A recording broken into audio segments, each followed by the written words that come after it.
औज़ुबिल्लाहि मिनश्शैतानिर्रजीम बिस्मिल्लाहिर्रहमानिर्रहीम रब्बिश इश्रह ली सदरी वयस्सिर ली अमरी वहलुल उक़दतम मिन लिसानी यफ़क़हू क़ौली सदक़ल्लाहुल अज़ीम। अस्सलाम वालेकुम नाज़रीन, मैं हूं शहज़ाद शौकत, प्रोग्राम सनत व मईशत में आपके साथ। आज का हमारा टॉपिक नाज़रीन है कि पूरी दुनिया में एक ऐसी सिचुएशन क्रिएट हुई है कि एक तबका गरीब से गरीब तर होता जा रहा है और एक तबका अमीर से अमीर तर होता जा रहा है। यूएसए में भी एक शहरी के ऊपर कर्जा बढ़ता जा रहा है, चाहे वो यूएस नेशनल है और पासपोर्ट होल्डर है, लेकिन उसकी जिंदगी में एक ऐसी सिचुएशन है कि उसको क्रेडिट की तरफ जाना पड़ता है अपनी रोजमर्रा जिंदगी के मामला को मैनेज करने के लिए। इसी सिचुएशन को अगर हम देखें कि पूरी दुनिया में क्रेडिट बढ़ता जा रहा है, क्रेडिट बढ़ता जा रहा है और हमारे पास जो मनी है, जो कैश है, वो थोड़ा है लेकिन क्रेडिट ज्यादा है। दूसरे लफ्जों में दुनिया में जिन लोगों ने लोन देना है वो बहुत ज्यादा है और जिन लोगों ने कर्ज वापस लेना है और जो सूद ले रहे हैं वो थोड़े हैं। यूएसए में बहुत से लोगों को गिरफ्तार किया गया इस बात पे कि फलस्तीन के हक में जुलूस क्यों निकाला। बहुत से तालिब इल्मों को गिरफ्तार किया गया कि फलस्तीन के हक में जुलूस क्यों निकाला, लेकिन पाकिस्तान में कोई जुलूस नहीं निकले। सऊदी अरब में फतवा आ गया कि जी अगर कोई फलस्तीनियों के हक में निकलेगा तो वो गलत है। दूसरी तरफ यूएई की तरफ से कोई फलस्तीन के हक में कोई प्रैक्टिकल एक्शन नहीं है, इजिप्ट की तरफ से नहीं है, सीरिया की तरफ से नहीं है, तुर्की की तरफ से नहीं है। ये तमाम इसकी क्या वजह है कि पाकिस्तान फलस्तीन के हक में नहीं बोलता? इसकी क्या वजह है कि यूएई फलस्तीन के हक में नहीं बोलता और सऊदी अरब भी नहीं बोल रहा? मुस्लिम उम्मा, मुस्लिम वर्ल्ड में यमन है जो थोड़ा बहुत बोल रहा है, लेकिन ओवरऑल बेसिस पे जो इजिप्ट जो हमसाया है बिल्कुल चंद किलोमीटर पे फलस्तीन के, वो अपने बॉर्डर नहीं खोलता कि हम फलस्तीनियों को पनाह दें। इसकी क्या वजह नाज़रीन? देखिए, आम आदमी के तौर पर अगर मैं इसमें बात करूं कि मैं एक ऐसी मुश्किल में हूं कि मैं अपने भाई की मदद नहीं कर पा रहा, कोई तो वजह होगी कि मैं मुश्किल में हूं।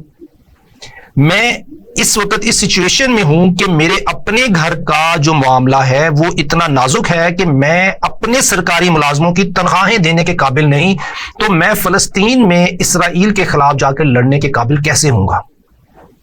सबसे इंपॉर्टेंट ये है कि वो क्या अवामिल हैं जिसकी वजह से पूरी दुनिया उन चंद लोगों के हाथों में ट्रैप है और पूरी दुनिया में जो 90% लोग हैं वो देनदार हैं, उनके ऊपर लायबिलिटी है। नाज़रीन, आज से चंद माह पहले हमने एक प्रोग्राम किया था जिसमें आपसे ये बात की थी कि यूएस डॉलर एक हथियार है। यूएस करेंसी जो डॉलर करेंसी है वो एक हथियार है, एक मॉडर्न हथियार। मॉडर्न हथियार मुआशी जंग में जो किरदार अदा करता है वो एटम बम भी नहीं कर सकता। मेरे पास हजारों मजाइल हों, लेकिन अगर मैं मुआशी जंग नहीं लड़ सकता, मुआशी तौर पर स्ट्रांग नहीं हूं, तो मैं दूसरी असले वाली जंग भी नहीं लड़ सकता। यूएस इकोनॉमिस्ट की मैं बहुत तारीफ करता हूं। 1890 में 1880 के जो इकोनॉमिस्ट थे उनके, और 1920 से 1940 के जो उनके इकोनॉमिस्ट थे, और खास तौर पर 1930 से लेके 1970 तक के जो इकोनॉमिस्ट थे, मैं उनकी जो स्किल्स हैं ताहे दिल से उसको मानता हूं। क्यों? उन्होंने इस तरीके से अपने यूएस डॉलर को हथियार बनाया कि पूरी दुनिया में उन्होंने राज किया। अब ये जो बादशाहत है, मैं ये नहीं कह रहा कि ये खत्म हो रही, ये जो डॉलर की बादशाहत है ये मुस्तहकम से मुस्तहकम होती गई। दरमियान में डिप्स आए, कमजोरी आई, लेकिन फिर दोबारा स्ट्रांग हो गया। देखिए, जब आपके फाइनेंशियल इकोनॉमिस्ट आपकी इकोनॉमी को अगले 40 साल मैनेज कर रहे हैं, उसके प्रोज कॉन्स, उसमें कि जी ऑप्शन ए क्या है, ऑप्शन बी क्या है, ऑप्शन सी क्या है, तो उन्होंने अपने प्रोजेक्ट के ऊपर उसके लिए जितनी थ्रेट्स हैं उसको पहले से टेक कर किया होता है। जिस मुल्क में फाइनेंशियल इकोनॉमिस्ट नहीं है उधर तो कोई हाल ही बुरा है, जो पाकिस्तान का हाल। इधर कोई फाइनेंशियल इकोनॉमिस्ट नहीं है, अजीब गरीब सिचुएशन है। बहरहाल वो एक अलग बात है। मैं जिस टॉपिक की तरफ जा रहा हूं, सिंपल है कि 1890 से लेके 1990 तक की जो हमारी यूएस डॉलर की रही है बादशाहत, वो मैंने अपने पिछले प्रोग्राम में एक्सप्लेन की थी कि 1890 और 1910, 1890 में डॉलर कहीं नहीं है पूरी दुनिया में, कहीं नहीं, सर्कुलेशन में लेस देन 2%। लेकिन 1899 में भी नहीं, 1910 में भी नहीं, लेकिन 1917 में ये 1% के करीब आया डॉलर, लेकिन पाउंड बादशाह थी। और 1920 में 32% तक सर्कुलेशन डॉलर की होगी। देखें, 1918 से 1920 के दरमियान यूएस ने डॉलर बहुत ज्यादा लोन कर्जे में दिया। जब कर्ज में दिया तो लोगों के पास डॉलर आया, डॉलर एक्सचेंज हुए, और उस सिचुएशन में डॉलर एक ऐसा हथियार बन गया इंटरनेशनल इकोनॉमी में कि dollar was freely available in those few years. जिसकी वजह से ये सिचुएशन ऐसी हुई कि पूरी दुनिया की इकोनॉमी में तेजी आई। अब उसमें 1920, 21, 22 तक, 24 तक 60% तक पहुंच गया। 1926 में और 1928 में यह 63% तक पहुंचे, यानी कि 1918 से लेके 1926 तक डॉलर ने इतना ज्यादा सर्कुलेट किया इकोनॉमी में अपनी करेंसी को कि वो एक इंटरनेशनल करेंसी के तौर पर उभरा। और 1930 का जो क्रेडिट क्रंच आया वो इसलिए आया कि यूएस ने अपने डॉलर जो लोन आउट किए थे वापस ले लिए किसी भी सिचुएशन में, लेकिन जब जिसने कर्ज देना था उनके पास डॉलर नहीं थे। तो ऐसा इन्फ्लेशन ट्रेंड आया यूरोप में कि वो बैठे। इसी के मुतालिक कायदे आज़म ने कहा था कि सूदी इकोनॉमी के ऊपर आपने नहीं जाना। यूएस ने दुनिया को सूदी पैसे दिए और उनसे पैसे उठा रहा है, ये है इकोनॉमी। जब किसी के मैंने पैसे देने हैं तो मैं उसके खिलाफ लड़ नहीं सकता।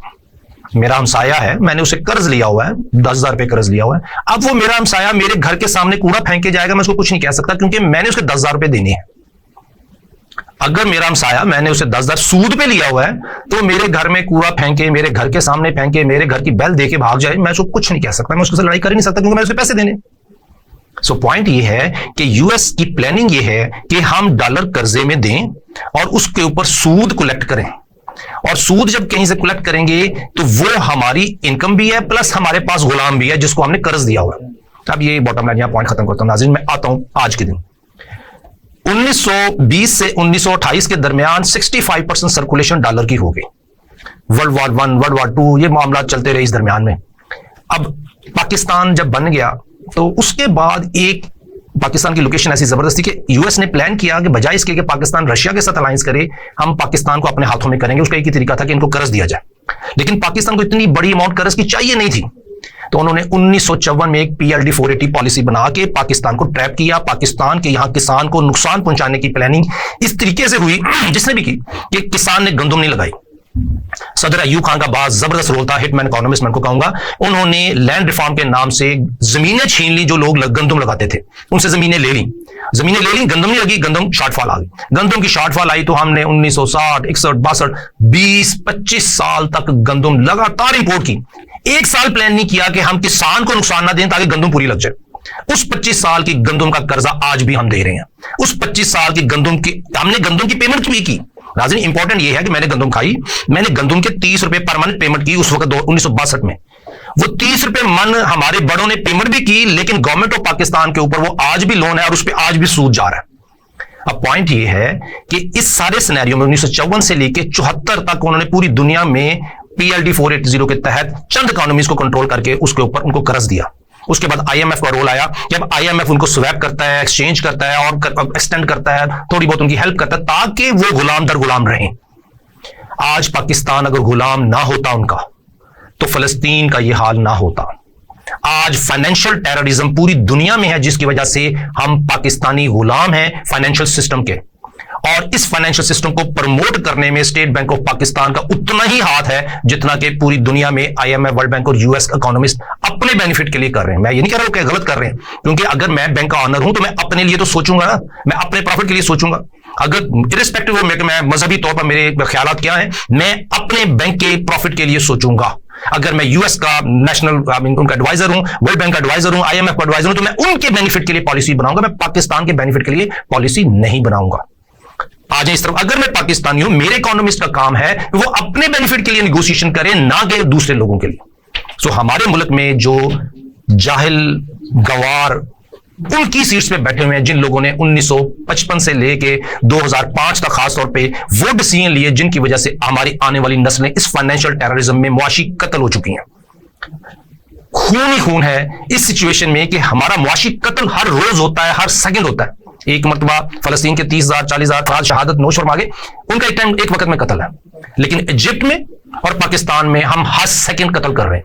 हम आने वाले बच्चे जो अभी पैदा भी नहीं उनका भी मुआशी कत्ल कर रहे हैं। हम अपने एसेट्स औने पौने बेच रहे हैं।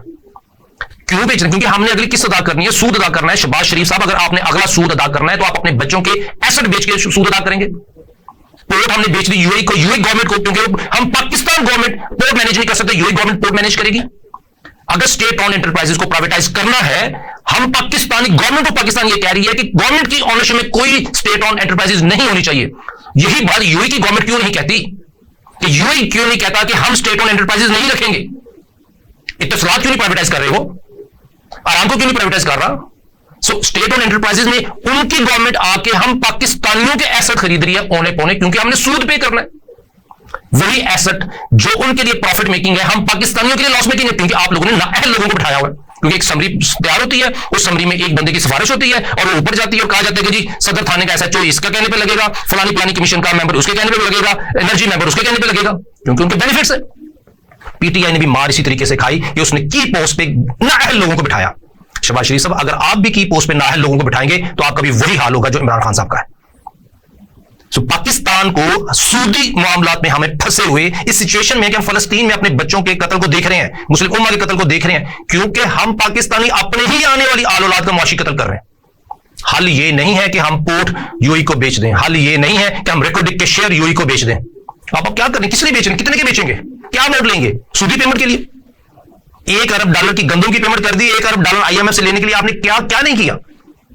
सो coming back to the point, financial terrorism की जंग से स्टेट बैंक ऑफ पाकिस्तान को बाहर निकालने, बैंकिंग सिस्टम के अंदर जो हम जंग लड़ रहे हैं, पाकिस्तानी सूद दर सूद 22 से 50% तक सूद पे कर रहा है किसान, उससे हमें बाहर निकालने तो हम खड़े हो सकते हैं, फलस्तीन के हक में आवाज भी दे सकते हैं। इजिप्ट की क्या प्रॉब्लम है? इजिप्ट की भी यही प्रॉब्लम है, क्योंकि उसके पास कर्ज दर कर्ज डॉलर में फंसा हुआ है और आईएमएफ से कर्ज लेने में हम पाकिस्तान से भी ज्यादा आ गया। पिछले चंद सालों में $15 बिलियन इजिप्ट ने लिया, $7 बिलियन हमने लिया। हम दोनों जो फलस्तीन के हक में बोल सकते थे, हम नहीं बोल रहे। क्यों? हम दोनों मकरूज हैं, हम दोनों सूदी जंग में मकरूज, हमारे पैसे नहीं है सूद देने के लिए भी।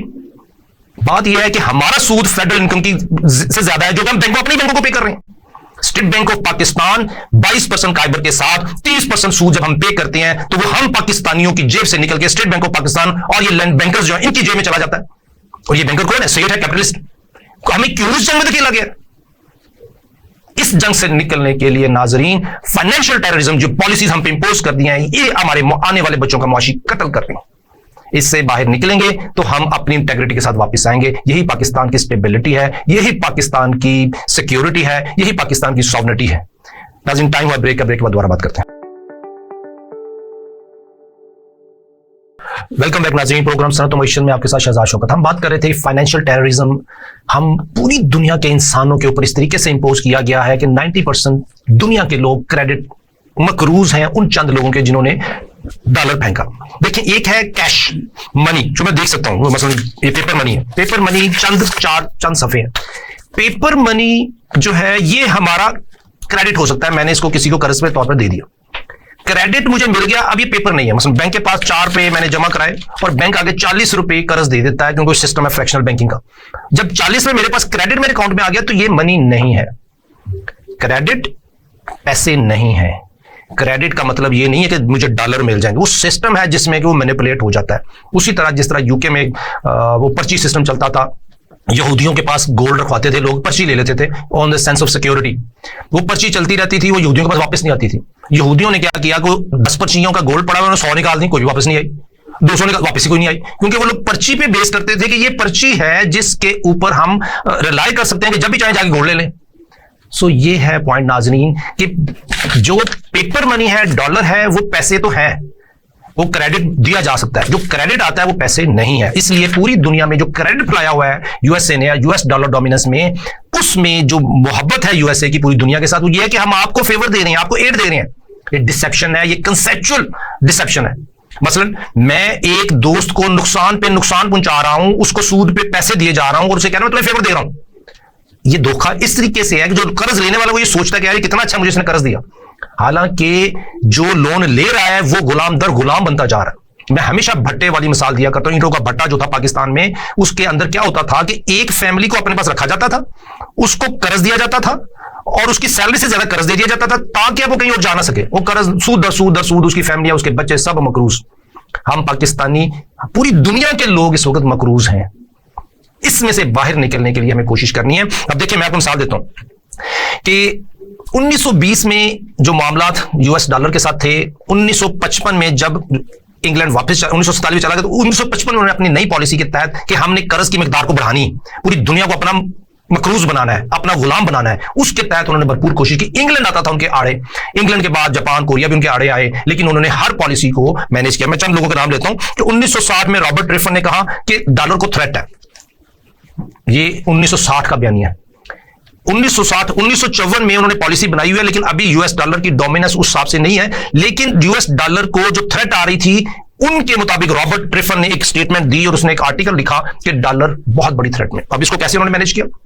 क्योंकि उन्होंने पहले ही देखा हुआ था कि हम कहां खड़े हैं, उन्होंने पहले ही पॉलिसीज डिफाइन की हुई थी। उसके बाद इंडिया को गंदम लोन में दी, श्रीलंका को दी, पाकिस्तान को तो बेश बहा दी, क्योंकि पाकिस्तान उनके लिए एक ऐसी मुर्गी थी जो कि उनकी सिक्योरिटी की जामन थी।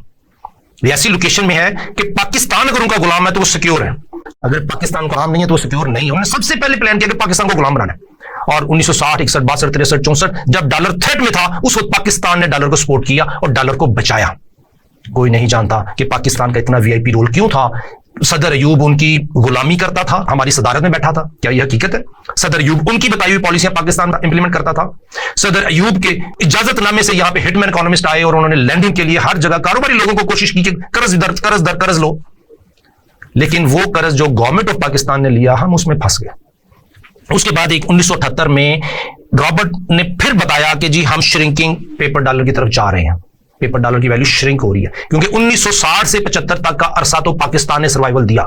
1978 के बाद फिर उनके लिए एक प्रॉब्लम क्रिएट हुई, क्योंकि उसके बाद पाकिस्तान ने गंदम इंपोर्ट करनी बंद कर दी यूएसए से। अल्टरनेट ऑप्शन हमारे पास आ गए, हमने अपने आप को खुद कफील नहीं किया। अब पॉइंट ये था कि गंदम, इसके बाद जो अगला बयान आया चार्ल्स का कि डॉलर इज फिनिश। 1981 में इनके लिए लगा कि डॉलर अब खत्म हो गया। अभी भी यूएस इसराइल इतना मजबूत नहीं कि पूरी दुनिया को आंखें दिखा सके। आपको भी पता है कि जो शाह फैसल ने किया, भट्टो साहब का बयानिया और पाकिस्तान का इस्लामिक बॉम्ब के नाम से बयानिया और गंदम की एड से वापस निकल जाना उनका, तो हमने कोशिश की कि किसी तरीके से यूएस को थोड़ा सा परेशान करें। तो आप देखें कि उन्हीं के इकोनॉमिस्ट बयान दे रहे हैं 1978 और 1981 में कि हम खत्म हो गए। एक स्टैंड लिया पाकिस्तान ने छोटा सा, उनसे गंदम लेनी बंद की। लेकिन चूंकि पाकिस्तान चुंगल में फंस चुका था, पाकिस्तान ने डॉलर कर्जा एक्सेप्ट कर लिया।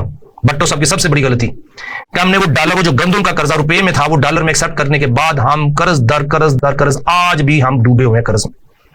सो हमें अगर इस चीज में से निकलना है, डॉलर डोमिनेंस से बाहर निकलना है, इस जंग से बाहर निकलना है जो अल्लाह के साथ इनफैक्ट हम लड़ रहे हैं, तो हमें ये फाइनेंशियल टेररिज्म को क्रैक करना होगा। हमें इंडिपेंडेंस चाहिए। गोरों से तो गुलामी, गोरों की गुलामी से तो निकल गए, लेकिन हम डॉलर की गुलामी में आ गए, हम कर्ज की गुलामी में आ गए।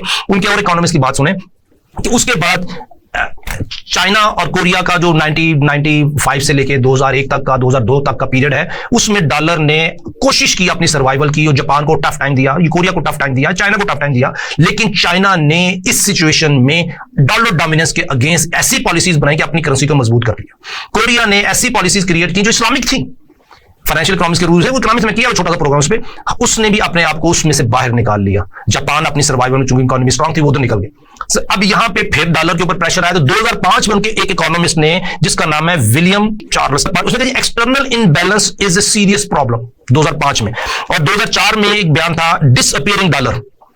और इवन इकोनॉमिस्ट ने लिखा 2005 में, जो इकोनॉमिस्ट मैगजीन है, द फॉलिंग डॉलर। 2007 में द पैनिक अबाउट डॉलर। 2016 में माइटी डॉलर बन गया वो। अब देखिए नाज़रीन, 2004, 2005, 2006, 2007, 2008 में क्रेडिट क्रंच आ गया, 2009, 10, ये सिचुएशन डॉलर के लिए बहुत सख्त पीरियड था। डॉलर की सर्वाइवल चैलेंज बनी हुई थी, क्योंकि चाइना ने, जापान ने, उसको यूरो ने इसको टफ टाइम दिया हुआ था ड्यूरिंग दिस पीरियड। लेकिन यूएस डॉलर ने 2016 का जो आर्टिकल है, mighty dollar, he has come up with again new strength. Dollar को वो स्ट्रेंथ मिली 2016, 17, 18 में जो पहले नहीं थी। अफगान वार जो भी रिसेंटली अमेरिका ने की, उसमें से बाहर निकला अपने ऑब्जेक्टिव अचीव करके। Pakistan 100% in control of world bank, IMF, US. Afghanistan से वो जंग प्रॉक्सी वार जीता, वो अलग बात है, लेकिन जो पाकिस्तान उस जंग में हारा, एक मुशर्रफ ने जिस जंग में हमें धकेला, हम हार के निकले। लेकिन जब अफगान वार से अमेरिका वापस गया है, तो वो अपनी यूएस डॉलर डोमिनेंस के साथ वापस गया है। पाकिस्तान अब उसके लिए कोई खतरा नहीं, उसका मुकम्मल गुलाम है। दूसरी तरफ इजिप्ट उसका गुलाम है। तीसरी तरफ उसने यूएई को लालच दिया इन्वेस्टमेंट का। चौथी तरफ सऊदीया को, अरामको को, जो उसने IPO करके उसके अंदर इन्वेस्टमेंट की और ये प्लान दिया कि तुम्हारा नियोम जो सिटी शहर है, उसके अंदर बड़ी इन्वेस्टमेंट की जाएगी, करके लाएंगे। तो उनको भी एक लालच में ट्रैप कर दिया। अब एक लालच बिकता है, एक क्रेडिट बिकता है। उन्होंने दोनों चीजें बेची, लालच भी बेचा, क्रेडिट भी बेचा। अब सऊदीया नहीं बोल सकता फलस्तीन के खिलाफ, क्यों? क्योंकि उनको लालच है कि उनको अरबों डॉलर की इन्वेस्टमेंट चाहिए। यूएई को लालच है कि उसकी इकोनॉमी जो फल फूल रही है वो इंटरनेशनल इकोनॉमी की वजह से है, और अगर इंटरनेशनल पावर्स वहां से बिजनेस उठाएंगी तो उसकी इकोनॉमी को मसला है। इसलिए वो भी इस फलस्तीन या इसराइल के सिचुएशन पे बयानियां देने पे तासीर है, कहते हैं कि नहीं दे रहा। हम पाकिस्तान और इजिप्ट और साथ तुर्की की भी वही हालत है कि वो डोमेस्टिक लोन में 40% सूद दे रहा है अपने ही बैंकों को। IMF इज हैप्पी क्योंकि जो सूदी जंग में जब तुर्की एंगेज है, पाकिस्तान एंगेज है और इजिप्ट एंगेज है, 25 से 50% तक सूद की वेरिएशन है तीनों मुल्कों में, तो हम अपना बयानिया दे ही नहीं सकते। आज हम वापस मैं कंक्लूड करता हूं नाज़रीन कि हमारे मुल्क में जब तक हम डॉलर डोमिनेंस को लेके चलेंगे हम फाइनेंशियल टेररिज्म का हिस्सा है। हम अपने आने वाली नस्लों के मुआशी कत्ल के जिम्मेदार हैं। हमारे मुल्क की पॉलिसीज अपने ही बच्चों को मार रही हैं। स्टेट बैंक ऑफ पाकिस्तान की जो इकोनॉमिस्ट हैं, कोई एक हिम्मत करे, कोई डायरेक्टर हिम्मत करे, कोई प्रेसिडेंट गवर्नर हिम्मत करे, कोई उनका कोई एडवाइजर हिम्मत करे, हमारे साथ आगे बात करे कि 22% काइबर उसके बेनिफिट क्या है पाकिस्तान की इकोनॉमी को, आगे बैठे बात करें हमारे साथ। कोई हिम्मत नहीं करता। मिनिस्ट्री ऑफ फाइनेंस में से कोई ब्यूरोक्रेट, कोई उनका एडवाइजर, कोई हिम्मत नहीं करता कि वो 25-30% सूद के पीछे लॉजिक क्या है। वो कहते हैं इन्फ्लेशन कंट्रोल होगी। ओ भाई मेरे, इन्फ्लेशन कहां कंट्रोल होगी? आगे में बताओ कैसे होगी? आपने दुनिया के वर्ल्ड रिनाउंड इकोनॉमिस्ट को साथ लिए हैं, हमारे साथ बात तो करें, हमें तसल्ली तो दें कि सूदी बिजनेस से इन्फ्लेशन कंट्रोल होती है। आ जाए नाजरीन, बात यह है कि फलस्तीन की जंग आपके लिए और हमारे लिए, हम मुसलमानों के लिए एक आजमाइश है। 30,000 बच्चे, 30,000 लोग वहां पे शहीद कर दिए गए। निहत्ते मुशर्रफ साहब ने हम पाकिस्तानियों को शहीद किया। 80,000 लोग शहीद हुए। कश्मीर में कितने लोग शहीद कर दिए गए। लेकिन हम चूंकि गुलाम हैं अपने उन लोगों के जिन लोगों ने हमें कर्ज दिया हुआ है, तो हम आगे बात नहीं करते। हमने ये गुलामी तोड़नी है क्योंकि आगे, ठीक है ये मानता हूं मैं कि IMF ने हमें जिंदा रखना है, हमें डिफॉल्ट नहीं होने देना, हमें कत्ल नहीं होने देना, हमें 4 टुकड़े का थ्रेट रखना है और नो डाउट कि उसके ऊपर वो अपनी पॉलिसी पे चल रहा है। लेकिन इस सिचुएशन में हमारा बबल जो विद इन पाकिस्तान है वो बस्ट हो रहा है। हम क्रैश की तरफ जा रहे हैं। इकोनॉमिक क्रैश ये नहीं कि हम दिवालिया हो जाए। इकोनॉमिक क्रैश ये है कि एक घर, उसके पास तो मिलियन टन की गंदम पड़ी हुई है, उसका कंजम्पशन है 1,000 टन, मिसाल दे रहा हूं एक शहर का, कि एक फैमिली के लिए हर कुछ सब कुछ है। लेकिन 99% लोगों के लिए कमाना, जिंदा रहना, हेल्थ, एजुकेशन सब नामुमकिन हो चुका। यही है कि इकोनॉमिक क्रैश में सबसे ज्यादा नुकसान सरकारी मुलाजमों का होगा। इकोनॉमिक क्रैश में सबसे ज्यादा नुकसान पाकिस्तान आर्मी का होगा। इकोनॉमिक क्रैश में सबसे ज्यादा नुकसान वो अदारे हैं जो गवर्नमेंट ऑफ पाकिस्तान की बनाई हुई पॉलिसीज पे काम कर रहे हैं, जैसे कि एनर्जी सेक्टर है, टेलीकॉम सेक्टर है और इसके अलावा गैस सेक्टर। सो हम पाकिस्तानियों को इस क्रैश से अपने मुल्क को भी बचाना है, हमें अपने मजहब को भी बचाना है, हमने मुसलमान भी जिंदा रहना है। तो मेरी रिक्वेस्ट है कि वो लोग जो बैंकों के साथ लेन देन में, सूदी कारोबार में पड़े हुए हैं, चाहे वो इस्लामिक नाम से है, चाहे वो दूसरे नाम से, उनमें से अपने आप को बाहर निकालें। जिस दिन आप पहला स्टेप लेंगे कि हमने फिक्स्ड डिपॉजिट के ऊपर या बैंक के साथ वो बिजनेस जिसमें सूदी लेन देन है वो नहीं करना, तो आप पहला स्टेप ले लेंगे इस सूदी सिस्टम से बाहर आने का। दूसरा स्टेप जो मेन है, गवर्नमेंट ऑफ पाकिस्तान से ये रिक्वेस्ट है कि वो पॉलिसीज इंप्लीमेंट करें कि हम इस जंग से बाहर निकलें। आपकी प्रॉब्लम ये है कि आप यूएस के खिलाफ इसलिए बात नहीं कर सकते कि आपने उनसे $1 बिलियन का कर्ज लेना है, लेकिन वही $1 बिलियन अपने गंदम इंपोर्ट में, नाअहल पॉलिसी में पे करना है। आपकी प्रॉब्लम यह है कि आपने सूद ज्यादा है, सूद पे करना है और आपके पास पैसे नहीं है।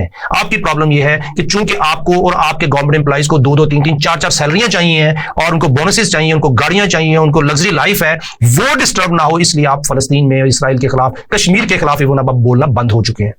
वो लोग जो इस मामले में इस्लाम का साथ देंगे, पाकिस्तान का साथ देंगे, उन्हीं की इज्जत रहेगी। वो लोग जो मुनाफिकों का साथ देंगे या उस सिस्टम का साथ देंगे जिस तरफ अल्लाह और उसका रसूल नहीं है, तो उनकी ये भी खराबी है।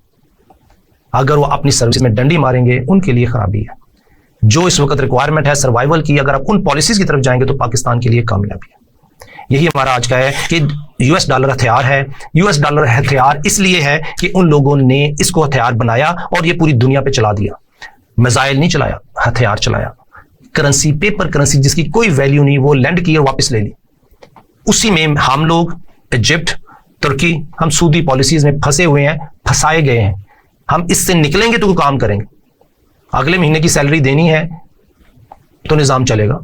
चूंकि सैलरी देने के लिए हमें रिक्वायरमेंट है इंटरनेशनल पॉलिसीज की, तो हम नहीं बोलेंगे बिल्कुल।